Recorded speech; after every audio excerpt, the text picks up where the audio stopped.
the chosen one. Be brave, Professor. Be brave like my mother. How do you feel? Excellent. Really excellent. Hey everyone, welcome to Hogwarts, a podcast. Hey everyone, welcome to another episode of Hogwarts, a podcast. We are covering Chapter 6, Draco's Detour. It's a much more pleasing title than Excess of Phlegm. We have Julie with us again. Hey everybody. And we get a lot going on in this chapter. We get the family at the Burrow. We get some Suicide Quidditch, which we'll talk about. We get news of Voldy's fallout. But we also get a trip to Diagon Alley. And we get the visit to Weasley's Wizard Wheezes. And then we get a little detour with Draco, as the chapter title mentions. So we'll start out at the Burrow. We get some Suicide Quidditch. And Julie, I got to mention the Quidditch because I want your 2 cents on this. Okay? Harry sets up this Quidditch as Hermione and Harry versus Ron and Ginny. And I quote, Hermione is dreadful, Ginny is good, so we're even. So offensive. It is so Julie, offensive. The text that's not there means he's just calling Ron dreadful. Well, Slightly better than dreadful. I'll Yeah. give you, because if Ginny is slightly worse than him, Ron is slightly better than Hermione, which is still not complimentary of Ron. It's the words that aren't Harry's there, Julie. only complimentary of himself in this statement. It's the words that aren't there. Yep. The words that aren't there say a lot. I'm just saying. But anyway, just wanted to make everybody clear that Harry's kind of throwing some shade at Ron, which matters later because we do get a Quidditch update for Harry. Yes. We do get news of some Voldy fallout. We learned that Igor Karkaroff has been found dead with the dark mark set over the shack that he was staying in somewhere in the north. Igor Karkaroff, they say, lasted about a year, which is quite surprising because usually when you leave the services of Voldy, you don't last too long. And they mention Regulus only lasted a couple of days before he was found dead or presumed dead, whatever. They didn't really elaborate. They just said he lasted a few days. Which is interesting. Like, I wonder what it takes to survive that long. Is it just because Karkaroff knew the recent Death Eaters so well that he knew where they would look or knew what charms and spells they would use? Or was it just because of how they left? Maybe, like, Karkaroff was like, we'll get to him when we get to him. And Regulus was like, let's go. Yeah, maybe. I got the impression, and I think we all got the impression, that Igor, not maybe the bravest of Slytherins. Well, granted, to be fair to Igor here, he did make a lot of them very, very angry. Yeah. So he had particular reason to be quite fearful. Mm-hmm. And if we're going to just, segue into a somewhat dark topic, this could not have been a pleasant end for Igor. No. I No think way. they dealt with him in a very, I would imagine they dealt with him in a very gruesome manner. Yeah. I'm just throwing that out there. The way he didn't just betray Voldy, and Yeah. he threw them all under the bus. Yeah. So, I mean, they were particularly upset with him. But anyway, we also get some news of some disappearances. We get Florine Fortescue, the owner of the ice cream shop in Diagon Alley. Listen, those Death Eaters just needed some ice cream. Don't They we needed all? good ice cream. If there's one thing Julie and I know about, It's good ice it's cream. serving up some good ice cream. Some spade tricks, some flipping some caramel, some fudge. It's all good. Maybe singing a song or two. Who knows? They also mentioned that Ollivander has disappeared from his shop. They're not sure if he was taken or if he fled, but there's still no sign of him. And they lament that if the Death Eaters have gotten him, we're in trouble because he's the best that there is. Yeah, and I think that's a valid fear. I just think the juxtaposition of an ice cream shop owner and the best wand maker in the world is a little... That ice cream's got to be pretty dang good. I mean, I've had some when I visited, and it was spectacular.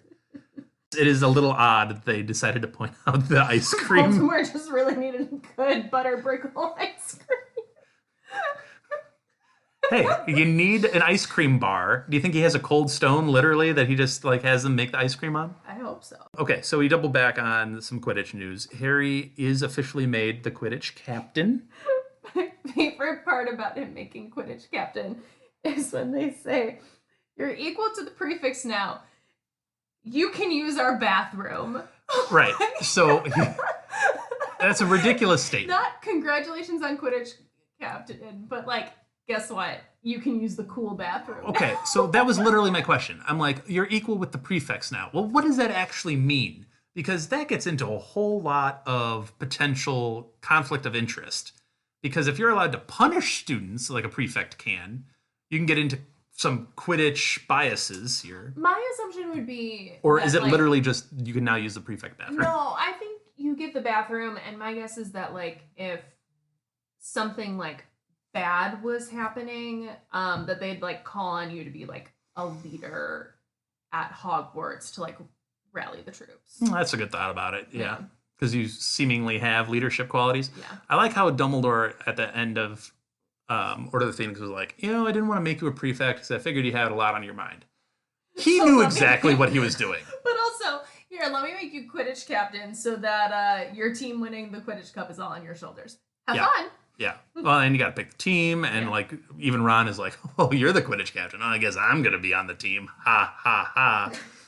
And Right. again, Harry just said didn't say, but definitely said he's not that great. So that was again interesting background commentary from Harry. We also get a visit from Bill, and Bill said he was able to go and get Harry's gold because people are taking up to 5 hours to get their gold due to increased security, some of which is due because some guy tried to enter Gringotts with, and yes, this is the name, a probity probe. That is lazy naming. It's silly naming. It is lazy, silly, right? A probity probe? Really? It sounds like J.K. Rowling was like, probity probe, I'll come back and fix that. And then it just never got fixed. And then she was like, oh. How do you feel about Bill being able to get Harry's gold? I feel like that should be illegal. I feel like it's probably not legal, but it's one of those that since he works for Gringotts, he's able to kind of like bend those rules a little bit. I can't see the goblins being cool with it. Do they even know? Maybe Bill just went down there and was like, I'm already down in these Can he open the tunnels." vault? Does he have that ability to just open the vaults like that? I mean, he's a curse breaker for Gringotts. I'm sure he can Well, figure it okay, out. that's fair. That's fair. So what you're telling me is that he literally broke into Harry's. I mean, probably. Yeah, I can't imagine they're super happy about that. Yeah, so much for increased security there, Gringotts. Anyway, I do like how Bill handed him his gold in like some sack, and Ron's like, "Oh, where's mine?" He's like, "It's Harry's, idiot! Like it's his own gold. I'm not just giving Like, out nope, I gold." just decided to hand out gold today. Oh, that's ridiculous. Okay, so we get to Diagon Alley, and this is where all of the actual activity takes place in this chapter. We just get in there, and we can already sense it's a different vibe. It's not as vibrant as usual. A lot of the window storefronts are covered in Ministry of Magic posters, some of which are giving out wanted posters, some of which are giving out some ministry instructions on self-defense and such. We get some shops that are boarded up, like Fortescue's and like Ollivanders. And we get some weird stalls popping up that are trying to sell some of these amulets and stuff like that we heard Arthur Weasley discussing last chapter. Mm-hmm. And he's not particularly pleased about it. Yeah, he even says, if I was on duty, but like, doesn't that seem like a job that you'd never really be off duty on? Like, even if you're an off-duty cop, if you see something illegal, you call it in and you stay until your coworker gets there. You don't just go, man, if I was on duty, I'd stop this crime from happening, but I'm not on duty, so... Yeah. That's a very fair point. Shouldn't someone be patrolling that spot anyway? You would think. Like, there should be orders in and around Diagon Alley fairly regularly, especially at the start of a school term where you know it's going to be particularly crowded. Okay, but here's my other question, though. Is there not a way to just order your school supplies? Like, I'm not saying online. Obviously, like... Mail owl your Yes. Okay, so when I was in grade school... owl orders, OOs. Yeah. So when I was in grade school, you could either take your school supplies list and go to, like Target or Walmart or Office Max or whatever and go and buy your school supplies, or the school partnered with a company that you just said, here's my check, and they gave you a box that had all of your school supplies for the year. So like, does that not, like, wizards haven't figured out, like, hey, just give me 3 galleons and here's all your supplies for the year. Why couldn't you also just pay, like, send a check to Hogwarts or something? That's what I'm saying. And have, like, them send, it's just there. I'm not trying to advocate for the continued abuse of house elves, but just have house elf go and, like, teleport everything to, or have the shop maker, have Hogwarts be like, here's our list. Just send the list over, and the shop maker just sends it. Part of your tuition for Hogwarts is paying for all your supplies. Like, listen, I love school supply shopping. I love picking out all the individual items, but like, there's ways to do it. Like, wizarding war going on. I wouldn't be like, hey, let me parade around all the shops and pick out all my stuff. I'd be like, okay, like, do I have to leave? Julie, this is the first time I think I'm ever going to reference this on the podcast, but does this just throwing this out there, we've lived in now a post-COVID world that this kind of reads a little bit like COVID times, where it's like people are staying away from each other, and it's very like you're trying to avoid crowded areas, although I guess you're supposed to go with people and not be alone, but that's the different part. But still, even during COVID, you were allowed to go places with the people in your household, which is essentially what you're doing here. But to your point, I guess there should be a way of being like, can't you just send them via magic? That everyone has to go to Diagon Alley. We run into Madame Melkins to get some new robes because all of them have grown. Oh, we should point out that Harry has his own security detail. Yes. That originally, like, I was laughing at it because they're like, the ministry is sending a security detail. And I'm like, really? This kid's already faced Voldemort how many times? And you're just going to send a security? Like, let's be real. And he packs his invisibility cloak. And he's like, I don't think the ministry knows about it. Well, no. They shouldn't, sir. They should not know that. But I think it's funny when you find out who the security detail is, because it's Hagrid. It's Rubius Hagrid. To be fair, they did actually try to send a squad of Aurors. Yeah, but Dumbledore was like, nah, Hagrid's fine. Hagrid's got it. It's all good. Which is both like, okay, cool, you guys realize that, like, it's a waste of time to have other people doing Harry's security detail, but also, like... Do you think some of the Aurors that were potentially tasked with this and got told, no, Hagrid's got it, were some of the Aurors that were utilized in attacking him the previous year? Probably. And then they were probably like, you know what? He can have it. I'm not going to argue with that guy. Tried that. Didn't go well for me. So he can have it. They run into some interesting clientele at Madame Melkins. You get Narcissa and Draco. And, there's the normal banter between Ron and Harry and Draco and blah, blah, blah. That's not interesting. The real interesting banter is between Narcissa and Harry. Yes, they throw down. They really have a quick 1-2 back and forth. And Narcissa essentially says, oh, Dumbledore won't be here forever for you. Dumbledore's not always going to be here for you. And then Harry goes, he's not here now. Why not have a go? He's not here now. Why not have a go? They might be able to find you a double cell in Azkaban with your loser of a husband. That is a quote. Find you a double cell in Azkaban with your loser of a husband. I love that wording is just like the reminder that Harry's still a teenager. That might be his sickest burn yet. True. Like, into an adult here. He's like going full go at an adult. I also love that Narcissa's not battling him like he's a child either. She's like going right back at him the whole time. It's a little back and forth. So Madame Melkin is being very distressed over all of this because not only are wands drawn in her shop, which would upset me as a shopkeep, but 2, there's some accusations and some threats flying around here about, Dumbledore's not going to always be around. They're Death Eaters. They're, and then Narcissus saying some not so nice things about, mudbloods, and Draco's not saying some not so nice things, and Madame Malcolm's like, get everybody the heck up out of my shop. So Narcissa and Draco end up leaving to go to Twilfit and Tattings.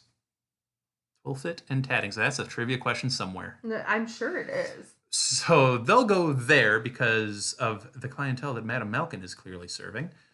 Doesn't fit to their standards. So they go there, and then they shuffle through the trio's robes as quickly as she possibly can, trying to sell Hermione wizard's robes, not witch's robes.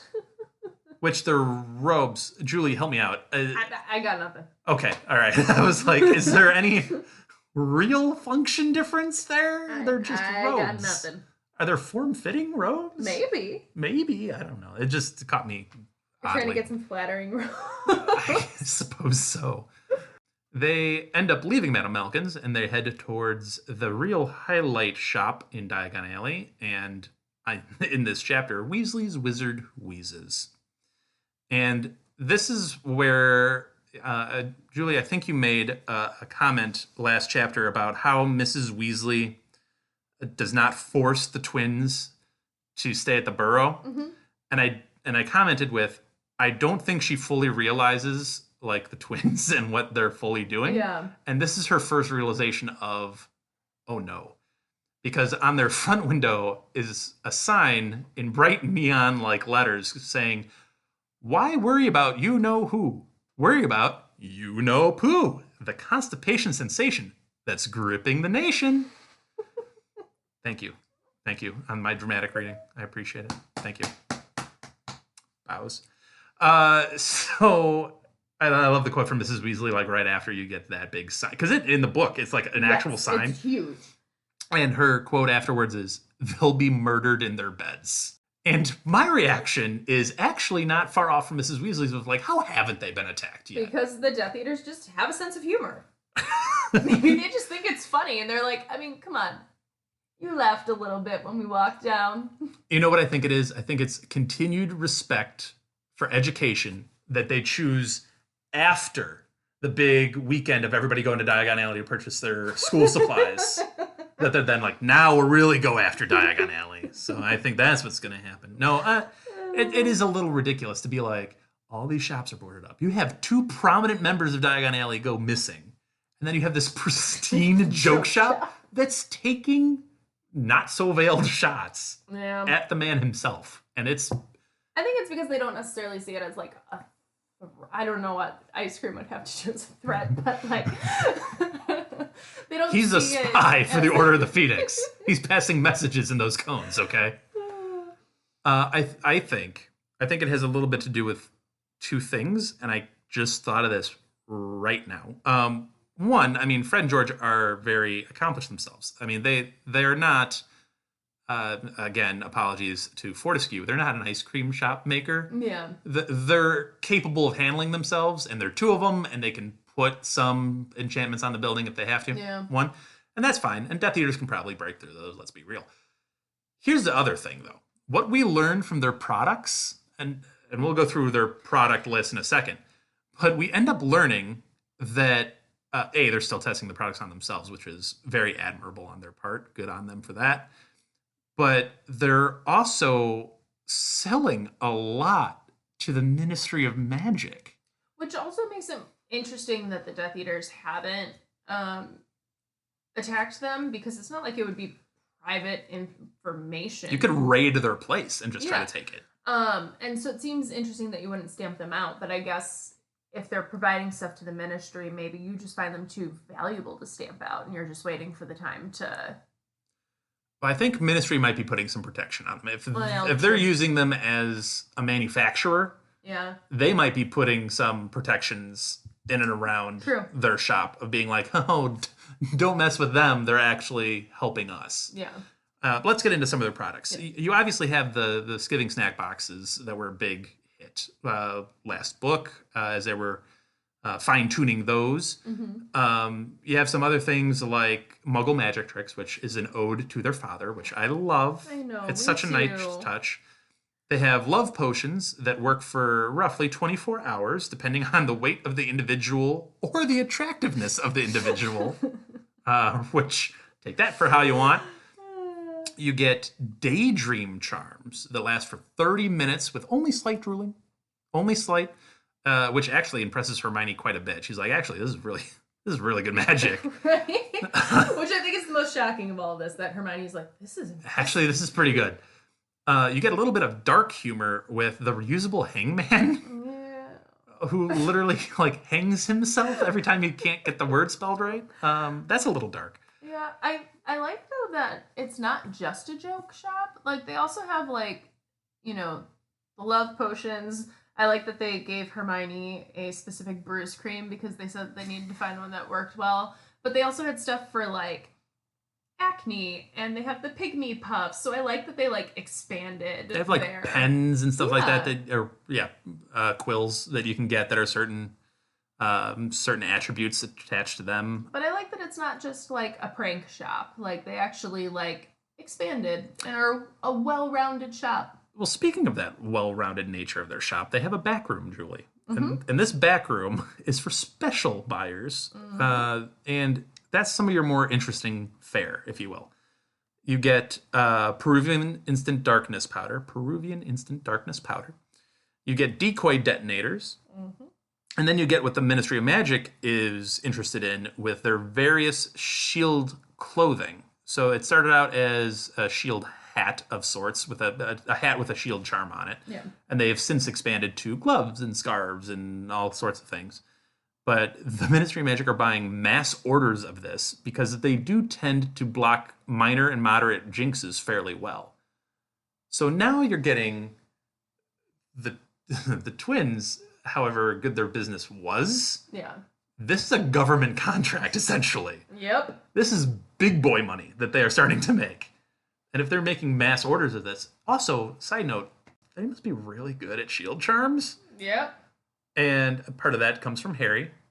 Yeah. Part of all of this comes from Harry. Yeah, we talk about it a lot, that like the twins are actually a lot smarter than you would initially think. It's just they're not book smart, they're street smart. Well, and goes back to our discussion on OWLs. Yeah. In the last chapter of there is book smart, and then there's you just got it. Yeah. And Hermione is book smart. Harry and the twins, I think, have it. Yeah. They have like whatever natural magical ability, and they just have it. Yeah. And that's great too. And both are great, and both are valuable in their own rights. Yeah. So, is there any product that really sticks out to you as being pretty awesome? I am fascinated by the Peruvian Instant Darkness Powder, personally. But I love the Muggle magic tricks just as the like. Yeah. They even say, they're like, it doesn't even make us a lot of money. It's just a niche little thing. And I just think it's so cute that, like... Is it weird that I think it adds a real twinge of real to their shop? Because every shop that you ever go in has, like, some niche corner that only, like, 1 out of, like, 1,000 people are probably interested in. Yep. But it's there for that one person, and that's great. I don't know, it adds a touch of realism. It just makes my heart happy. Yeah, it's great. And I just love that they give... Because we've always talked about how close, particularly the twins are to Arthur. And this is really their, like, nod to him of, like, here's a piece of our shop that we're dedicating to something you are interested in. Yeah. That's pretty cool. Also, I really want a pygmy puff. Yeah. So Fred and George go over to Hermione and Ginny, and they show them the love potions first. And then Fred and George get very concerned about Ginny's love life. And they go through her entire dating history. And she's like, isn't even that extensive. Calm down, she's Fred, like, George, and Ron. She's like, I'm sorry. Yes, I am dating Dean Thomas, and that is one person, not 5. So let's get that straight. A very, really interesting interaction there. But then Jenny's like, actually, these are kind of cute, though. Can I have one? Big brother, please. Yeah. Harry doesn't have to pay for anything for obvious reasons. Yeah. Ron, however, very much does have to pay. Although they knock a nut off for being a family member. So. But, I mean, like, none of it would exist without Harry. I mean, like, some of the products would exist, but, like, the storefront and the ability to mass produce, like, wouldn't exist without Harry. So, like, if they made Harry pay... Even for supplies. Like, just the funding for everything. But I do think it's funny that they're like, sorry, bro, full price. Okay, just kidding. We'll take off a little bit for you. For real, though, they've probably made that money just on the one government contract. They probably made that money back tenfold. Which is also why Harry's not paying for anything. Well, that's probably, yeah. You could just like pay him back it too at that point. Yeah. Not that he needs it, but while all of this is going on, and Ginny is harassing Molly to buy her a pygmy puff, the trio notice that Draco is wandering down Diagon Alley without his mother, and they all try to fit under this cloak, which I have issues with because this cloak. How large is this cloak? Well, it's small enough to fit into his jacket pocket, but can somehow cover 3 growing children who are Teenagers. barely Teenagers. even children anymore. They're starting to get to adulthood. Harry just turned 16. So it's like, how are you? And Ron specifically is noted to be very tall. Tall. Like, also, good thing Hagrid was their security detail, because there's no way that they would have been, like... Moody would have never. No offense meant to Hagrid, but, like, there's no way that, like, if they were surrounded by a bunch of Aurors, that they would have been able to sneak out and follow Draco. Not without, like, damaging Fred and George's shop and being like, diversion! But... Let one of those decoy detonators go. Exactly. And how do they all still fit under this cloak? Like, at some point, like, we need to give up on it or attach a new piece of fabric to it. he acknowledges that it's a little bit more difficult to fit under the cloak, but I'm like, come on. That's 3 people. You're not 11 Our feet anymore. will be seen. Yeah. Dan, I'm sorry. You couldn't use the invisibility cloak. Probably not. Probably not. Dan is very tall, if we have not talked about it We don't before. know Ron's exact height. He could be over, I'm assuming he's got to be over 6 feet tall, right? You would assume. So they notice that Draco has now gone. He made a turn into Knockturn Alley and specifically went into Borgin and Burke's. My first question is, why are there no Aurors casing Knockturn Alley? Maybe they already have, or they just don't think that people would be that blatant about it. I mean, like... There's got to be undercover Aurors there. I would assume so, but, like, also... with what we know about Death Eaters, they're not just gonna, like, parade around and be like, I'm gonna go into this dark arts shop. Side note, are there undercover Aurors? Are Aurors, like, a regularly known thing? Like, does everybody know who an Auror is? I'm sure the job is, but I wonder if it's almost like being in, like... The FBI or something like that. Yeah, like, you're a CIA agent, and so you're like, yeah, I work for the government, or I'm a florist. Right. I don't know, Julie, to answer your question. I didn't mean to skip over it. I think Death Eaters would just, like, show up and walk into Borgin and Burke's. I don't think they would, because I don't think they'd be blatant about any... I mean... Or at least the ones that aren't... spoilery, but... The ones that aren't, like, like, Bellatrix might not be walking into Borgin and Burke's. Yeah. But you might get some other lesser-known ones that not everybody knows, that aren't posted all up on the wanted posters. Draco ends up threatening Borgin, and he goes forward to make the threat a little bit more pronounced, let's say, but he disappears behind a cabinet, so you can't exactly see what's going on.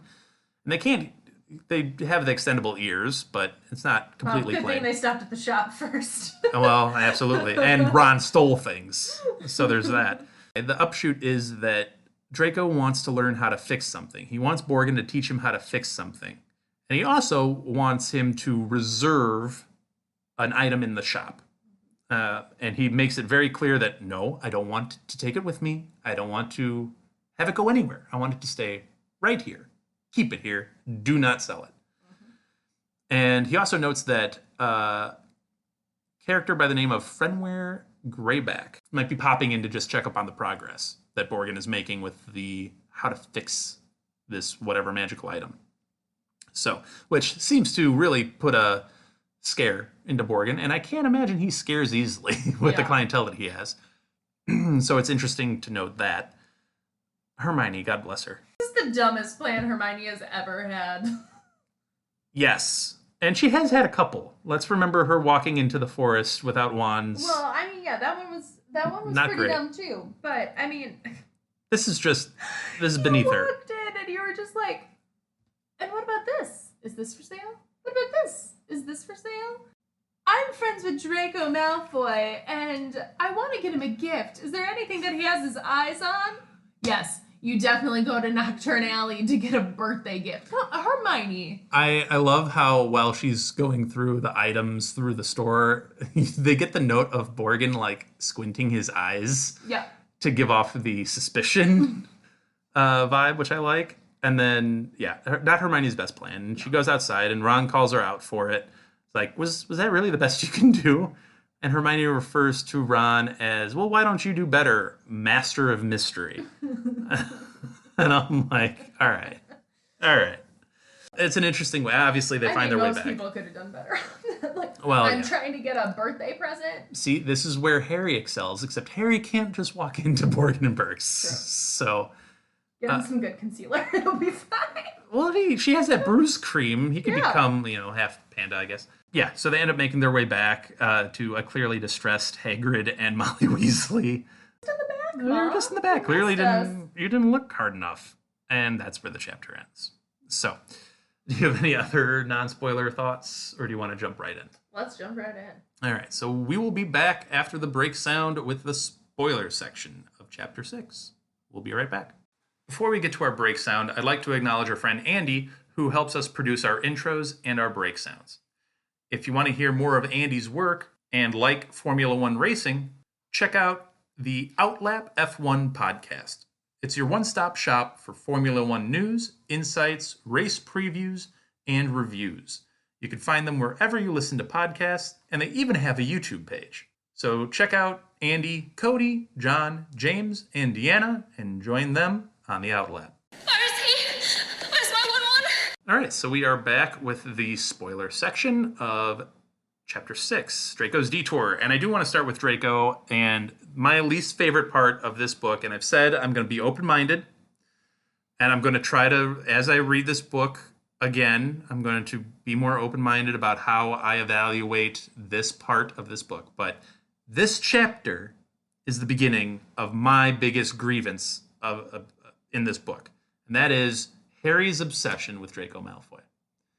And we'll see how it progresses, but I think the obsession is a little much. Obviously, Draco's up to something. We obviously know that, and it centers around the cabinet that's in their way.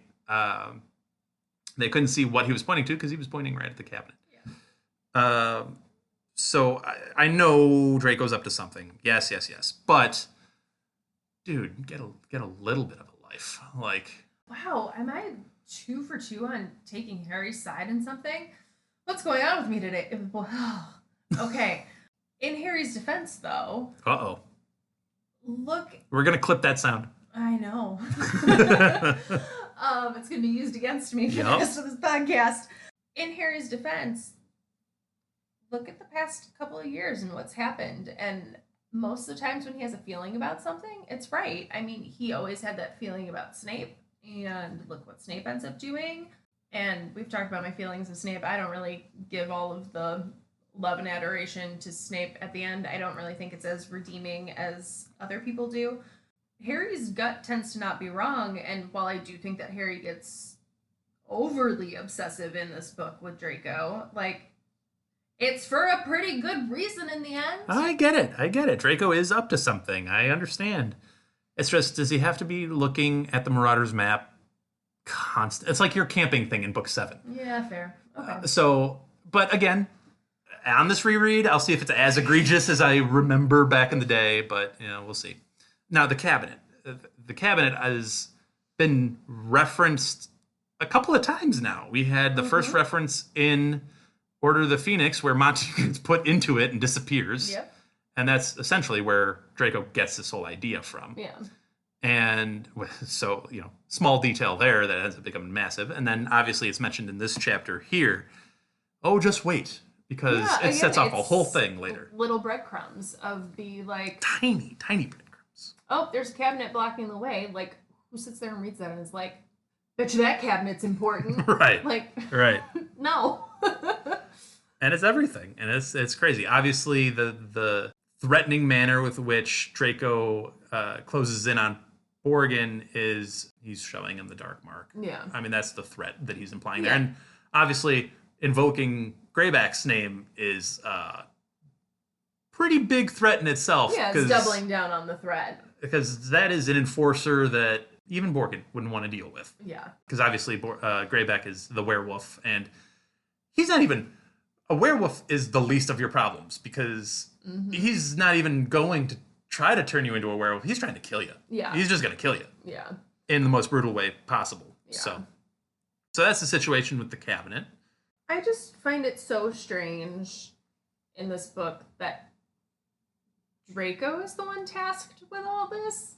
Like, I get it. Like, he's a student. He arouses the least amount of suspicion. Like, he's the easiest to, like, be the man on the inside. But, like, putting all of this faith in a 16-year-old who, I mean, I guess, granted, like, he's expendable, so you don't really care if, like, your 16-year-old new Death Eater dies. Well, I think he's specifically putting him in that position so that he does.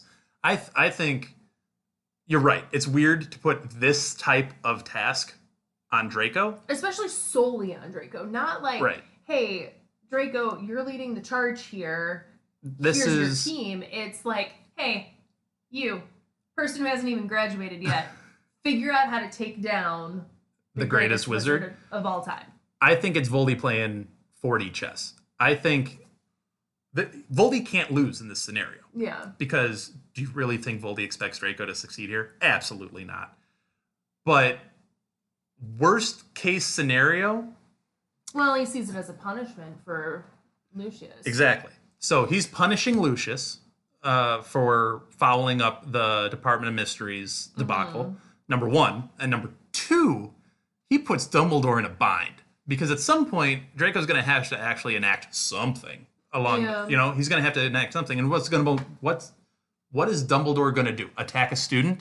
Dumbledore doesn't want to attack a student. Now you're morally compromising Dumbledore. But it's the same tactic he used in the Ministry of Magic when he possessed Harry. Hit me. Come hit me. Come get me. You don't want to do this. I'm going to make you do something you don't want to do. Yeah. If you want to win this, you're going to have to... It's like the Joker and the Batman. I don't even want to kill you. I just want to make you break your code. Yeah. Do something like I would do. Be me. Lower your standards. Oh, great one. Yeah. You know? But I still don't think, like, it would ever come to that. Dumbledore would just, No, but he wants to make him uncomfortable. Yeah. Like I don't think, like I said, I don't think Voldy really expects anything to actually come from this. And that's the point. To him, he wins whichever way goes wrong. Yeah. Like, Draco gets caught, sent to Azkaban. Great. Draco's gone. Lucius is in Azkaban. I don't care. I hate both of them anyway. Yeah. If Draco dies, great. Lucius is punished even more. If Dumbledore attacks a student, then he can spin that, and it's like, oh my gosh, I can't believe Dumbledore did that. That works for me too. Like, he can't lose in this situation. Fair enough. Or if he succeeds. If Draco somehow succeeds, it's like, great, now Dumbledore's gone. Yeah. Like, it's a win-win-win-win-win for Voldy, any way you slice it. So, I think that's what he's playing at. Yeah. I don't think he expects Draco to do anything about it, though. Which, to Draco's credit, he actually devises quite an intelligent plan. Yeah. Way to go, Draco. I mean, Draco does step up to the plate here. And he does hit a home run. It's just he couldn't round the bases completely. Yeah. He stopped a little short of home plate, but... I mean, wouldn't you? Yeah. It's an interesting task to put on Draco. And throughout the early part of this book, in that Spinner's End scene, and in this chapter with Narcissa and Draco, you get a little bit of that dynamic. Because in the Spinner's End scene, she is distraught. Yeah. At the thought of Draco being put in the line of fire. Yeah. Because however which way you shape it, he's in a lot of danger here. And there could be a lot of people coming for him in a lot of different angles if he gets caught. So she's distraught. And so much so that she makes the unbreakable vow. Yeah. And then here she plays it off a little bit more coolly and a little bit more savvy and a little bit more waspish, maybe? Yeah. Well, I think for the Malfoys in general, they're a lot about their outward appearance and how everyone views them. And in no world would any of the Malfoys want to be seen as weak. So with Lucius being in Azkaban, like Narcissa's not going to take that as a like, oh. It's going to be a like, I am strong, do not mess with me. My family name still holds respect and you will respect me. And I think we see that a lot during the rope scene, and I love Narcissa as a character.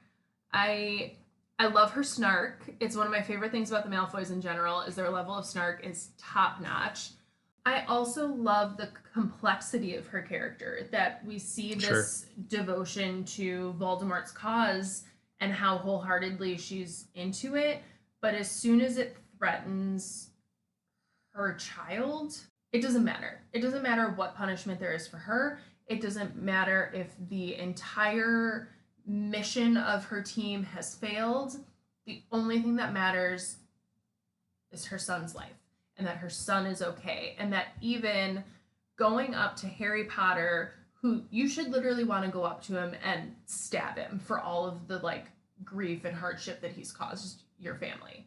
I mean, deserved grief and hardship, but still, like you should want to go up to him and be like, yeah, I'll check if he's dead. Stab. See, he's dead.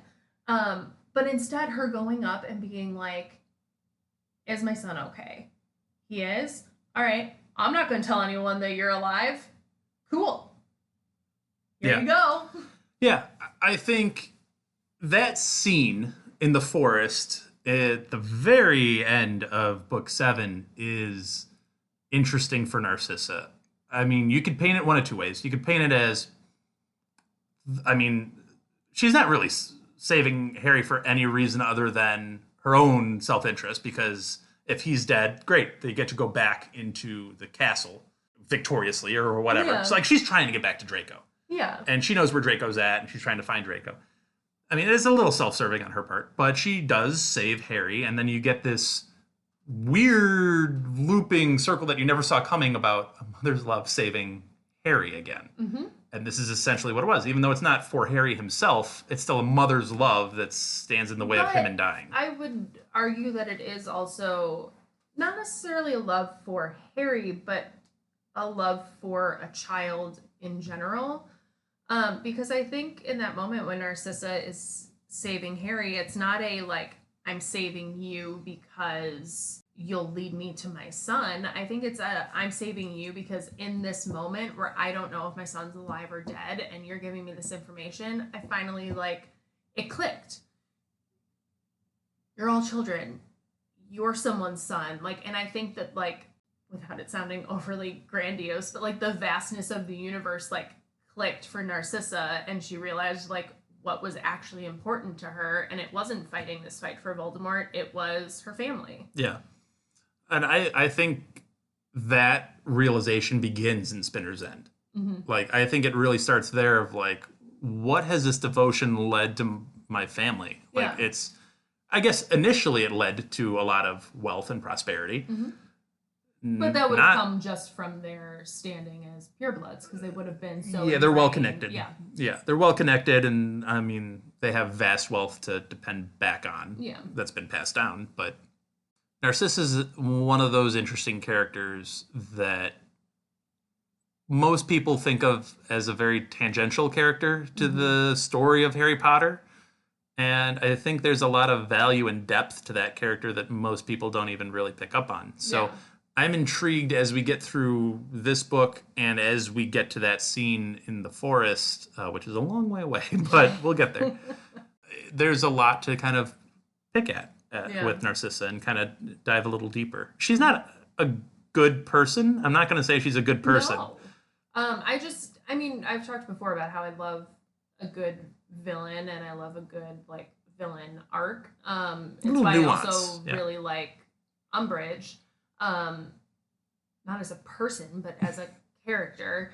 And I think it's part of what makes Narcissa so interesting to me is she starts out as just like, this is what we do. We are better than everyone else. And like, it seems like there's no layers or depth to her. And then you slowly start getting my son's in trouble. I need to do everything I can to help him. Then like, you get to the forest of the like, I am literally ruining everything that I have worked towards for the past almost her entire life just for this moment. Mm-hmm. And I think the interesting thing about Narcissa, not that she becomes like a hero or anything, but like her evolution when she was introduced in the book and how she ends in the book, those two characters wouldn't even recognize each other. I think it just does well, and I think it's a really good job of writing, honestly. Harry is saved as a child by his own mother's sacrifice and love. Mm-hmm.